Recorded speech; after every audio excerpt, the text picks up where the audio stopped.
Hello, my name is Rick Coe, and I work for both Statistics for Sustainable Development and C4 Aircraft.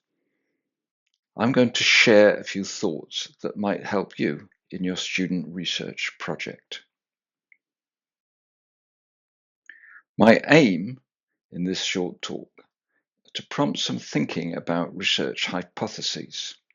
The subject can get very deep and philosophical, and I want to keep it practical, pointing to things that you can do to improve your research. You, as students, need to learn good research habits now, rather than learning things that you have to unlearn later, and I hope this talk will also be part of that process. My suggestions are based on years of working in research in agriculture, agroforestry, and agroecology, particularly in Africa, and also working with students.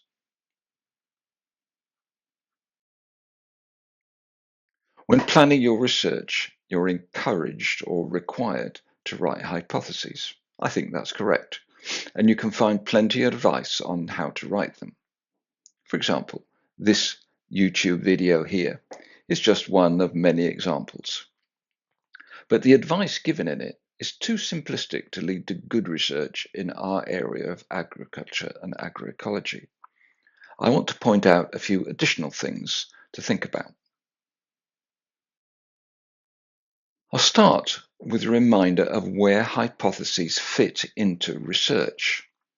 A simple description of the research process is as a cycle.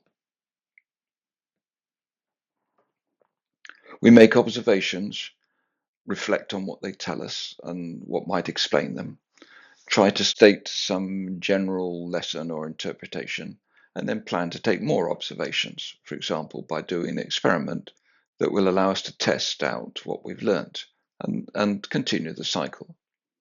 Hypotheses come into this as the rules or explanations that we propose to explain what is happening. So scientific understanding progresses by proposing hypotheses, testing them, reflecting on the results, and repeating. Over the centuries, there's been much deep thought on how this works, and you might want to read about it, but my aim now is to keep this simple and practical. Much BSc and MSc student research in agroecology and agriculture has an aim of finding things that farmers can do differently to solve a problem. Typically, a new practice is proposed as having the desired effect, and research done to test whether it does or does not have this effect. For example, a hypothesis in pest management might be spraying with extract of tephrosia will control aphids. Hypotheses have to be compared with an alternative, and the usual one selected is a null hypothesis that the practice has no effect. It's easy to imagine an experiment to test this hypothesis. We have a number of plots sprayed with tephrosia and a number that are not, and count the aphids on both. The research involves collecting data that will allow us to decide which of the hypotheses is more reasonable and whether the data support the hypothesis that there is an effect or the hypothesis that it does not.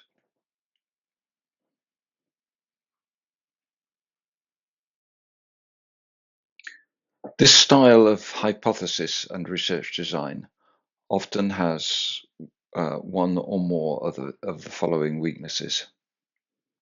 First, we often know that the hypothesis is false.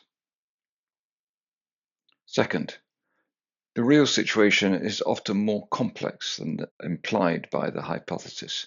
The result depends on many factors, and simply trying to choose between two alternatives of there is and is not an effect is unrealistic.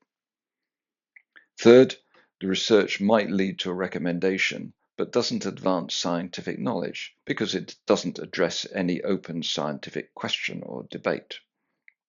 And fourthly, the result doesn't help generate recommendations for farmers because their decisions and what they do depend on many things, not only the presence or absence of an effect. I'm going to look at each of these in turn, even though they're related to each other, and think about the implications of them for the way you design your research. So, the first problem is that the hypothesis of no effect is often known to be false. For example, you choose to do an experiment on tephrosia and aphids because it's already known that tephrosia can kill or repel aphids. The real question is not, does the effect exist, but can we use it? For example, is the effect large enough to make a difference to farmers? An improved pair of hypotheses to compare might be those labelled H2 and H3 here, in which we ask whether effects are usable, not whether they exist. This has implications, such as you need to know what makes an effect usable by farmers. The second common problem is that we're asking the simple question of, is there an effect? But this doesn't have an answer, because the real situation is more complex. The answer to the question, does tephrosia control aphids, probably depends on many factors, such as the weather, the crop, the time of year, how serious the aphid problem is, what other crops and insects are around, and so on. So the real questions that need answering are about this complexity and the interactions involved. We can improve the research by formulating more complex hypotheses about these interactions. They'll probably require a more complex experiment in order to investigate them. My third point is that we should be trying to advance scientific understanding at the same time as advancing practice for farmers. If we only care about finding a way for farmers to manage aphids, we can simply suggest tephrosia to them and let them try it, see what happens. One way to advance science is to investigate topics and hypotheses that are in some way novel or controversial. To do that, you must be familiar with the current science of the topic you're looking at and where the unknowns lie. Of course, that's why you do a literature review. Use your literature review to find out what is not known, not only what is known. The fourth point is that there are many characteristics of a practice that influence whether farmers find them useful, other than simply whether an effect exists. If you want to contribute to development of farmer practices, then these other factors need to be built into your research approach. Involving farmers in the design and assessment of the study is an important contribution to doing that. These four common problems with research hypotheses also have implications for the statistical analysis of your data. The statistical analyses you do should be connected to your research hypotheses and questions. The real research questions you have can rarely be answered by a simple yes/no result. So the statistics that supports or quantifies your results is not going to be a simple yes/no answer or a result that says an effect is or is not significant. The statistics you need will depend on the questions and hypotheses and also on the design you used and the way the data have turned out. Some well-known methods may be part of what you need for your analysis, but they will rarely be the whole answer.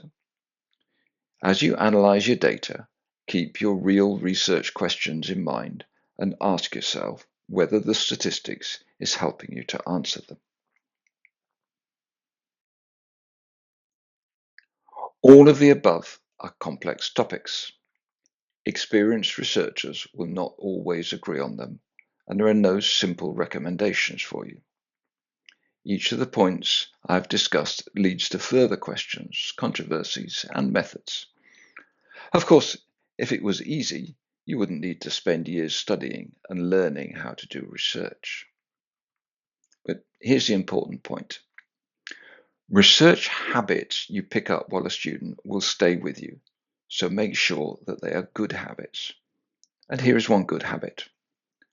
Question everything you do deeply. Don't accept standard rules or approaches, but challenge them. The best new research is not going to look just like previous research, and you should be questioning and thinking carefully about every aspect of what you're doing. I hope this has given you something to think about. In case you're interested, the slides for this presentation, as well as lots more resources that are relevant to the sorts of things that I've been talking about, can be downloaded from our website at stats4sd.org/resources. Thank you very much.